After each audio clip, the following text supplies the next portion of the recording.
बिस्मिल्लाहिर्रहमानिर्रहीम। अस्सलाम वालेकुम मेरी प्यारी सी यूट्यूब की फैमिली। तो कैसे हैं आप सब लोग? आई होप कि आप सब ठीक होंगे और अल्हम्दुलिल्लाह आप सबकी दुआओं से मैं भी बिल्कुल ठीक हूँ। Welcome back to my YouTube channel. जी, तो सबसे पहले तो अल्लाह ताला का लाख लाख शुक्र है कि अल्लाह ताला ने मुझे दोबारा हिम्मत दी और मैं हाजिर हूँ अपने नए व्लॉग के साथ। और जब अल्लाह ताला के बाबरकत नाम से किसी भी काम को हम स्टार्ट करते हैं तो अल्लाह ताला उसमें बहुत बरकत डालते हैं, इसमें कोई शक नहीं है। और यहाँ पे जो है मैं अपने लिए ब्रेकफास्ट रेडी कर रही हूँ और लाइट सा पराठा बना रही हूँ, बस सिंपल रोटी की तरह मैंने इससे बेल लिया था, कोई बल वाला पराठा नहीं बना रही। और इसके ऊपर जो है मैंने लाइट सा ऑयल लगाया है और अच्छा सा क्रिस्पी जो है पराठा रेडी हो जाएगा। और चाय के साथ जो है फिर मैं इंजॉय करूँगी, साथ में अचार ले लूँगी। और कभी-कभी दिल चाहता है ना कि अचार हो, पराठा और चाय हो तो ये बहुत बेहतरीन नाश्ता लगता है। कभी-कभी बहुत दिल चाह रहा होता है कि जो है ना नाश्ते में अचार मिल जाए। हालाँकि ना ये मौसम कुछ चेंजिंग में चल रहा है, अचार खाना सही भी नहीं है, गला ख़राब हो रहा है, लेकिन ख़ैर कोई बात नहीं, वो तो जो होना है। लेकिन हम अपना ब्रेकफ़ास्ट तो आराम से करें ना, क्योंकि जो है ब्रेकफ़ास्ट जो है वो दिन का इतना इम्पोर्टेंट मील होता है ना, जब हमने अच्छे से ब्रेकफ़ास्ट किया होता है ना, तो फिर दिन के बाकी के काम करने में ना तो हमारी एनर्जी लो होती है और हम जो है आराम से एक्टिव होके अपने सारे काम कर लेते हैं। तो क्योंकि एक हाउसवाइफ़ को अपने सारे घर के काम करने होते हैं, पता नहीं कितनी रिस्पॉन्सिबिलिटीज़ होती हैं जो उसने पूरी करनी होती है। जब तक वो अपना ख़्याल नहीं रखेगी तो बाकी के काम वो कैसे करेगी? तो इसलिए बहुत ज़रूरी है कि सबसे पहले तो आप अपने लिए अच्छा-सा नाश्ता लें, अच्छे से आराम से बैठ के अपना नाश्ता कंप्लीट करें, उसके बाद बाकी के काम करें। तो मैं भी पूरी कोशिश करूँगी कि जो-जो काम करूँगी, आप लोगों के साथ जो है वो शेयर करूँगी जितना मुझसे हो सकेगा। तो बस फिर और आज का व्लॉग जो है वो आप लोगों के लिए बहुत हेल्पफुल होगा, बहुत मोटिवेशनल होगा, क्योंकि मेरी बहुत प्यारी-प्यारी सिस्टर्स हैं, इसमें कोई शक नहीं कि मेरी जितनी भी देखने वाली मुझे सिस्टर्स हैं, वो बहुत अच्छे तरीके से अपने घर को मैनेज करती हैं, अपने कामों को मैनेज करती हैं और बहुत अच्छे तरीके से जो है वो लेकर चल रही हैं। लेकिन कभी-कभार ऐसा होता है कि हम लोग बहुत लो फ़ील कर रहे होते हैं और बहुत सारी कोशिश करने के बाद भी हमारी जो एनर्जी है ना वो बहुत डाउन होती है। तो उस वक़्त हमें ज़रूरत होती है कि हमें कोई मोटिवेट करे और जब हमें कोई अच्छी-सी मोटिवेशन मिल जाती है ना तो इससे हमें बहुत अच्छा लगता है और काम करने में बहुत मज़ा आता है। तो बस इसीलिए जो है मैं चाहती हूँ कि मुझे देखने वाली जितनी भी सिस्टर्स हैं, जब वो मेरा व्लॉग देखें तो एक तो उनकी जो सोच है वो भी पॉजिटिव हो और वो अच्छे से मोटिवेशन भी मिले उनको और वो अपने सारे काम बहुत अच्छे-अच्छे तरीके से करेंगे और सारे काम करने के साथ-साथ वो खुद से भी बहुत प्यार करें।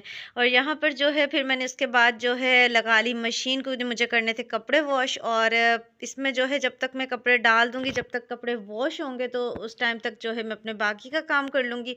और उसके बाद जो है एक मशीन लगाना काम नहीं होता, इसका भी काम बहुत ज़्यादा होता है। जब कपड़े वॉश हो जाते हैं फिर उन्हें खंगालना होता है, उसके बाद जो है उन्हें फैलाना होता है। तो इस तरह से करते-करते तो ये वाला दिन ऐसा गुज़र जाता है ना, लगता है कि बस कोई कपड़े धोने में ही सारा दिन गुज़र गया है। लेकिन ख़ैर जितना हमसे टाइम सेव हो हमने करना है, जब तक कपड़े वॉश हो रहे हैं तो तब तक मैं किचन को देख लेती हूँ। और आज जो है मुझे अपने किचन की भी जो है वो थोड़ी क्लीनिंग करनी है। और बाज़ औक़ात ऐसा होता है कि डेली की रूटीन में तो हम लोग क्लीनिंग कर रहे होते हैं ना, तो मैं भी जो हूँ लंच की रूटीन में भी जो है वो क्लीन कर रही होती हूँ, ब्रेकफ़ास्ट में भी क्लीन कर रही होती हूँ। ऑब्वियसली जब डिनर रेडी होता है उसके बाद भी जो है वो क्लीनिंग होती है। लेकिन कभी-कभार ऐसा होता है कि कुछ ऐसी चीज़ें होती हैं जो हम पेंडिंग में छोड़ते जाते हैं कि जब हमें टाइम मिलेगा तो फिर आराम से कर लेंगे। तो बस इसी तरह से जो है मेरी भी थी, उस दिन अब मैंने अपना स्पून्स वाला जो स्टैंड था वो वॉश किया था। तो इस तरह से जो है आज मैंने कहा चलो मैं थोड़ी बहुत जो है वो चूल्हे के जो बर्नर वगैरह होते हैं उनको अच्छे से क्लीन कर लूँगी और अच्छे से वॉश कर लूँगी। और साथ-साथ जो मेरी ये वॉल है, क्योंकि इसके ऊपर भी जब सालन वगैरह बनता है या कोई भी चीज़ बनती है तो उसके ड्रॉप्स वगैरह गिर जाते हैं। तो होता क्या है कि फिर जब हम साफ़ नहीं कर रहे होते तो उनको हीट मिलती है तो बहुत ज़्यादा हार्ड हो जाते हैं ना, तो उनको भी फिर साथ-साथ जो है वो क्लीन करना पड़ता है। और इनके लिए तो बेस्ट जो है यही वाला तरीका है कि आप ये स्कॉच ब्राइट का स्पंज लें, जूना लें, थोड़ा-सा लिक्विड लगाएँ। लिक्विड लगाएँ या अगर आप सोप यूज़ करते हैं तो कुछ भी लगा के इसके ऊपर तो पहले उसको रब करें और उसके बाद जो है फिर अपने वाइप्स के साथ इसको क्लीन कर लें, बहुत अच्छे से क्लीन हो जाता है। तो चूल्हा भी मेरा क्लीन हो गया था, वॉल भी मैंने अच्छे से क्लीन कर दी थी। अब ये जो है चूल्हे के बर्नर थे इनकी बारी है और इनको भी जो है मैं रेगुलर तो क्लीन नहीं कर रही होती, क्योंकि जो है ये क्लीन होते हैं। तो अगर कभी ऐसा हो जाए कि मुझे नीड हो तो फिर मैं इनको क्लीन कर लेती हूँ। और वैसे जो होता है कि मैं वीकली तो इनको फिर ज़रूर क्लीन कर लेती हूँ। और अगर कभी इस तरह भी हो जाता है कि कभी दूध गिर गया या जैसे ओबियसली कोई ना कोई चीज़ जो है पकाते हुए गिर जाती है, कैसे कभी दाल उबल जाती है या इस तरह की कोई चीज़, तो फिर मेरी कोशिश होती है कि इनको क्लीन कर लूँ, क्योंकि फिर ऐसा होता है ना हीट मिलने के बाद वो चीज़ और ज़्यादा हार्ड हो जाती है, फिर और ज़्यादा टाइम भी लगता है और फिर है कि मेहनत भी बहुत ज़्यादा लगती है। तो बस अभी ये वाली जो चीज़ें मैं कर लूँगी इनको वॉश। और चूल्हा तो मेरा हो चुका है क्लीन, तो इनको वॉश करने के बाद मैं यहाँ रख दूँगी। तो जब ये अच्छे से ड्राई हो जाएंगी ना, तो फिर इनको दोबारा इनकी जगह पे जो है लगा दूँगी। और किचन तो एक ऐसी जगह है ना, जैसे पूरे घर में मेन पार्ट किचन होता है ना, तो इसी तरह जो है ना इसके काम भी बहुत ज़्यादा होते हैं, क्योंकि किचन में सारा दिन जो है हम लोग कुछ ना कुछ पका रहे होते हैं। कभी तो हम जो है चाय बना रहे हैं, कभी खाना बन रहा है, और वैसे भी जो है वो 3 टाइम खाना बनता है, तो चूल्हे को सबसे ज़्यादा हम लोग यूज़ कर रहे होते हैं किचन में। तो इसी की क्लीनिंग का ज़्यादा ख़्याल जो है वो रखना पड़ता है, क्योंकि बाज़ औक़ात खाना बनाते हुए चूल्हा जो है ज़्यादा हीट अप हुआ हुआ होता है, तो हम कहते हैं कि चलो थोड़ा-सा हो जाए तो बाद में कर लेंगे, और बाद में इतने सारे काम होते हैं, तो फिर हम जो है वो या तो काम वो रह जाता है, तो या फिर हम लोग और डिले करते जाते हैं। लेकिन जैसे-जैसे टाइम मिले तो काम कर लेना चाहिए। बस यहाँ पे चूल्हा मेरा क्लीन हो गया है, जो वाली वॉल थी वो भी मैंने क्लीन कर दिया। और ये जो मेरा स्टैंड था कप्स वाला, तो वो भी मैं अच्छे से जो है ये वाली जगह जो है मैं क्लीन कर रही हूँ, क्योंकि जो है ये इस तरह की जो क्लीनिंग होती है ना, वो साथ-साथ होती रहे तो इससे अच्छा रहता है। और यहाँ पे भी जो-जो चीज़ें पड़ी हुई थी मैं उससे भी जो है उठा रही हूँ, और उससे भी जो है अच्छे से क्लीन कर लूँगी, और दोबारा उनकी जो चीज़ें हैं दोबारा अपनी-अपनी जगह पर रख दूँगी, तो इस तरह से काफ़ी अच्छा जो है वो हो जाएगा। और बस ये वाले सारे काम इस तरह के होते हैं कि जो कोशिश होती है कि चलो साथ-साथ हो जाएँ, लेकिन जिस मदर्स के बेबीज़ छोटे-छोटे होते हैं ना, वो मुझसे अच्छे तरीके से अंडरस्टैंड करेंगी कि उनके लिए काम करना जो है ना वो ईज़ी नहीं होता। पता नहीं कितने गैप लेने के बाद जो है वो काम कर रही होती हैं। तो मेरा भी हाल कुछ ऐसा ही होता है। पता नहीं मैं कितनी दफ़ा जो है अपने काम को स्टॉप करती हूँ और दोबारा फिर अपने काम को स्टार्ट करती हूँ। तो क्योंकि जब बेबीज़ छोटे होते हैं तो उन्हें जो है नीड होती है, और वो चाहते हैं कि जो मदर है वही उनकी बात सुने, और बच्चे जो है ना उस वक़्त फिर समझ भी नहीं रहे होते कुछ। तो ये होता है कि छोटे फिर बेबीज़ की भी अपनी रिक्वायरमेंट होती है, तो उनको फिर साथ-साथ देखना पड़ता है।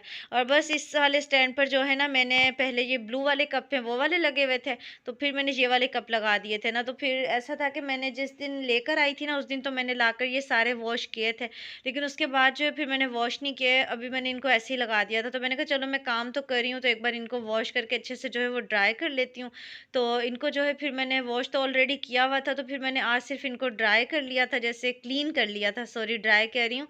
तो क्लीन करने के बाद जो है फिर मैंने दोबारा इसको स्टैंड पे लगा दिया है, और यहाँ पर अब मेरा सब कुछ क्लीन हो चुका है। तो बस अपने जो है ना मेरी कोशिश होती है कि कुछ ना कुछ मैं चेंज कर लूँ। पहले जैसे ब्लू वाले कप थे, अब मैंने ये वाले कप लगा दिए। तो थोड़ा बहुत रोज़ हम किचन को देख रहे होते हो तो कुछ अपने लिए भी चेंज हो जाता है, तो अच्छा रहता है। और ये देखिए माशाल्लाह से सब कुछ हो चुका है क्लीन माशाल्लाह से, और यहाँ से तो सब कुछ मेरा क्लीन है। बर्तन भी वगैरह भी मैंने वॉश कर लिए हैं, और सब चीज़ें जहाँ से जो है वॉश हो चुकी हैं, क्लीन हो चुकी हैं, और सब कुछ बहुत अच्छा लग रहा है। तो किचन से ऊपर से तो सारी चीज़ें जो है वो साफ़-सुथरी हो गई हैं, और बड़े अच्छे से जो है ना किचन क्लीन हो गया है। तो अब बारी आ जाती है किचन को नीचे से क्लीन करने की, तो वो भी अभी करना है। अच्छा, जब इस तरह से किचन क्लीन होता है ना, तो सच में इतना सुकून मिल रहा होता है ना, और फिर दिल नहीं चाहता कि दोबारा किचन में आके ना दोबारा चीज़ें इधर-उधर फेरें, लेकिन ये है कि करना पड़ता है बाद में काम। क्योंकि किचन एक ऐसी जगह है ना कि इसको तो हम नहीं कह सकते कि क्लीन करने के बाद जो इसको अब नहीं हाथ लगाना या इस पे कुछ नहीं करना, फिर ज़ाहिर-सी बात है कुकिंग करनी होती है। तो बस अब मैं जो हूँ नीचे से इसको भी क्लीन कर लूँगी, जो कि ये भी बहुत ज़रूरी है, और साथ-साथ ये वाली क्लीनिंग भी हो जाए ना तो अच्छा रहता है। और बस यहाँ पे जो है अब मैं मॉपिंग कर रही हूँ, और मॉपिंग ऐसा होता है कि मैंने किचन के लिए जो है वो सेपरेट एक मॉप रखा हुआ है, वो लगा लेती हूँ मैं, और उसके बाद ये वाला जो मॉप है मैं पूरे घर में लगाती हूँ ना, तो फिर किचन में दोबारा से एक बार जो है ये वाला मॉप लगा देती हूँ। तो इससे ये है कि अच्छा हो जाता है। वैसे भी किचन के लिए सेपरेट होना चाहिए, क्योंकि किचन जो है वो चिकनाई होती है, कुछ ना कुछ ऐसी चीज़ें होती हैं, तो फिर मुझे होता है कि पूरे घर में वो वाला मॉप लगाना है, तो फिर इसलिए जो है ना मैं इसमें दूसरा पहले लगा लेती हूँ, और इसमें मैंने लगा लिया था दूसरा, अब जो है मैं पूरे घर से मॉप लगा रही थी, तो इसके बाद जो है दोबारा मैंने कहा ये वाला लगा देती हूँ।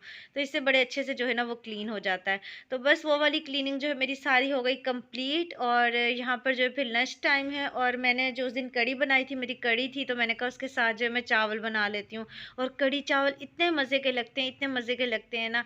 तो बस फिर शुक्र है कि ये वाला काम तो मेरा ईज़ी है कि कढ़ी पड़ी हुई है, और उसके साथ जो है मैंने सिर्फ़ राइस बनाने हैं। और ये राइस भी बड़े अच्छे हैं, साफ़-सुथरे हैं, और ये देखिए माशाल्लाह से मेरा दम हो गया है ओपन, और मेरे राइस जो हैं वो बिल्कुल रेडी हो गए हैं। तो अब जो है मैं इसको सर्व करूँगी, बच्चों को दूँगी, सबको दूँगी, खुद भी बैठकर आराम से जो है अपना खाना खाऊँगी, और उसके बाद जो है फिर साथ-साथ जो है वो वाले काम तो चलते रहेंगे। तो क्योंकि अपना ख़्याल भी रखना बहुत ज़रूरी है, बहुत ज़रूरी है, क्योंकि जब तक खाना हम टाइम पे नहीं खाएँगे और अपना ख़्याल नहीं रखेंगे, तो ये वाले सारे काम जो है ना फिर अच्छे से नहीं होंगे, और या देखें माशाल्लाह से कितने अच्छे से मेरा दम जो हो गया ओपन। तो अब मैं जो हूँ इसे प्लेट में निकालती हूँ और आपको भी दिखाती हूँ कि कढ़ी और चावल कितने मज़े के लगते हैं। और आप भी मेरी प्यारी सी यूट्यूब की फैमिली है, तब तक जल्दी से आप लोग अगर चैनल पर न्यू है तो जल्दी से सब्सक्राइब कर दें, लाइक कर दें, शेयर कर दें और बेल आइकन तो ज़रूर प्रेस कर लिया करें ताकि आपको हर आने वाला व्लॉग इजीली मिल जाए। और इसके साथ साथ अगर ऑलरेडी मेरे चैनल पर हैं तो बस फिर व्लॉग को फुल वॉच किया करें, लाइक ज़रूर किया करें और अच्छा सा फीडबैक भी दिया करें कमेंट सेशन में, ताकि मुझे मज़ीद अच्छे अच्छे व्लॉग्स बनाने की मोटिवेशन मिले और आप लोग को मज़ीद अच्छे अच्छे व्लॉग्स देखने को मिलें। और खाना वगैरह जो है वो कंप्लीट कर लिया और अब मैंने बनाई है चाय। और ये वाला टाइम होता है मेरा कि जब मैं सुकून से बैठ के जो है ना चाय पीती हूँ, क्योंकि ये वाला जो टाइम होता है ना, मैं कहती हूँ कि बस चाय सुकून से पी जाए। और इस टाइम बस मैं सुकून से बैठती हूँ, चाय पीती हूँ और थोड़ी देर रेस्ट करती हूँ और उसके बाद फिर बात कोई और काम करती हूँ। तो बस यहीं तक था मेरा आज का व्लॉग। आई होप कि आपको अच्छा लगा होगा। अच्छा लगा है तो प्लीज़ लाइक करें, शेयर करें, चैनल पर नहीं हो तो सब्सक्राइब भी कर दें। इसके साथ ही मुझे दीजिए इजाज़त, नेक्स्ट व्लॉग में फिर मुलाकात होगी। अल्लाह हाफ़िज़।